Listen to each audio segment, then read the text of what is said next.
तो दोस्तों आज आए हम कुमिया के प्लॉट में। ये मसला है कि मालूम है ये प्लॉट में लड़ाई हो गया है, तो ये प्लॉट का मालिक गार्जियन का नाम नहीं ले सकता हूँ मैं, मगर दिखाना चाह रहा हूँ।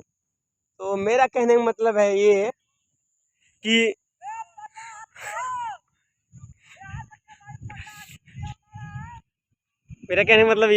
आजकल सिविल कोड के मसला ज़्यादा हो रहा है, जिसके कारण बोलो हाँ इससे पहले ज़मीन उपजा रहा था कोई और था, उसके बाद रोकने से पहले रोकने वालों के भी ध्यान देना चाहिए कि आपको मैं किसी को अगर रोक रहे हैं तो उससे रोकने से पहले अपना पास जो सबूत है कागज़ वगैरह लेके जाए।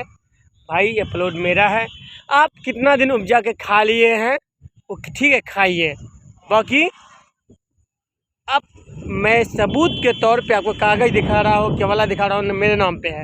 अगर ये ज़मीन अगर आपका है तो आप भी दिखाइए, आप किससे रजिस्ट्री किए हैं आपकी। अगर आपका मान लीजिए एक ही ज़मीन, पहले के ज़माने में क्या था कि उसका बाप कर देता था 1992 में, उसका वो मर गया, उसके बाद 1995 में दूसरा आदमी उसी के बेटा से करवा लेता था, उसको पता नहीं रहता था। तो ज़मीन उसी का टिकेगा जो 1992 में किया है, और 1995 में नहीं, क्योंकि वो लेट में किया है। तो एक ही ज़मीन को बार बार रजिस्ट्री होता था और ये मसला दिन ब दिन बढ़ती जा रहा है। अब आज के टाइम में लोगों ने घर, कपड़ा और गाड़ी पे ध्यान देने लगे, तो जहाँ कहीं भी पैसा होता है तो सबसे पहले वो घर बनाते हैं। तो इस मसला मेरा रामनगर पंचायत में, मेरा फैमिली में खुद है, मेरा बगल वाले भी बोलता है कि ज़मीन तुम्हारा सीमा में पड़ा है, पानी मेरे इस पे गिर रहा है, और अदर का है, फिर भाई भाई में हो रहा है।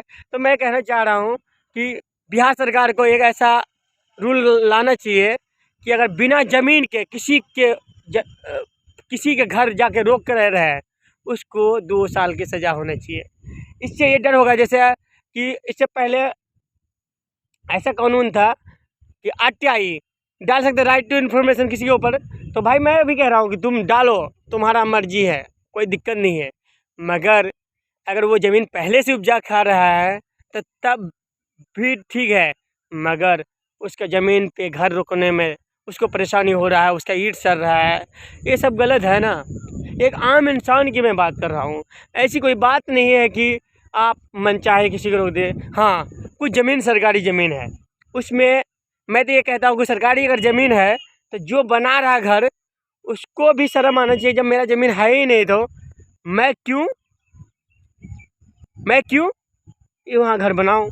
सरकार की ज़मीन है, सरकार का कुछ मान लो स्वास्थ्य केंद्र बन जाए या स्टे बोर्डिंग बन जाए या हॉस्पिटल बन जाए या स्कूल बन जाए, तो इससे मैं स्पेशली बहुत सारे बिहारियों को कहना चाह रहा हूँ कि अरे भाई, झगड़ा वार का मतलब है ही नुकसान।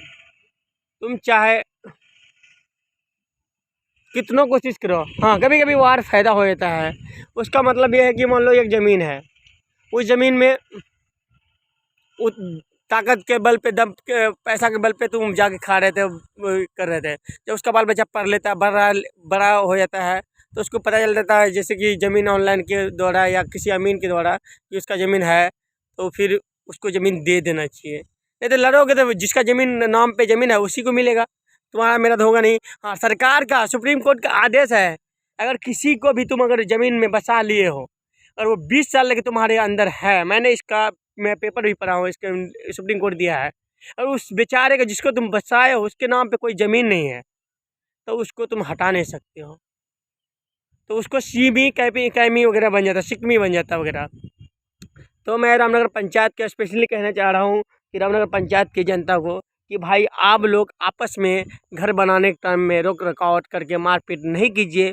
उससे अच्छा है कि 5 आदमी जो सरपंच होते हैं उसके दरवाजे में बुलाइए, उसको बात इन्फॉर्मेशन दीजिए कि दोनों तरफ से सरपंच कागज़ मांगेगा, और जिसका कागज़ सही रहेगा, जो पहले रजिस्ट्री करेगा उसका ज़मीन रहेगा, इससे चले जाएगा।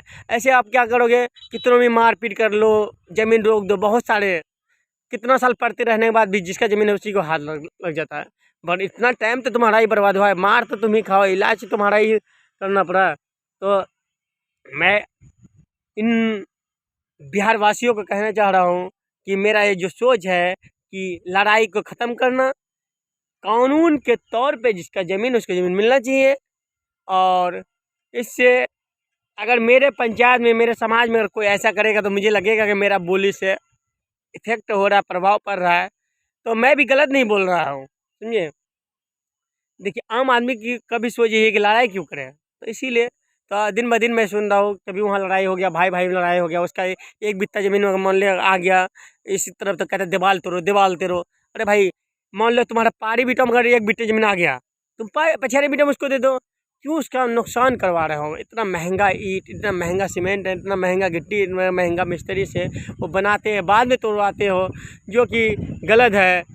तो मैं अपनी बात को फिनिश करना चाह रहा हूँ। एक बार बोल देते हैं, हातिम मुखिया की बात से अमल कीजिए रामनगर पंचायत की जनता, इससे आप लोग का फ़ायदा होगा। जय हिंद, जय भारत, अस्सलाम वालेकुम।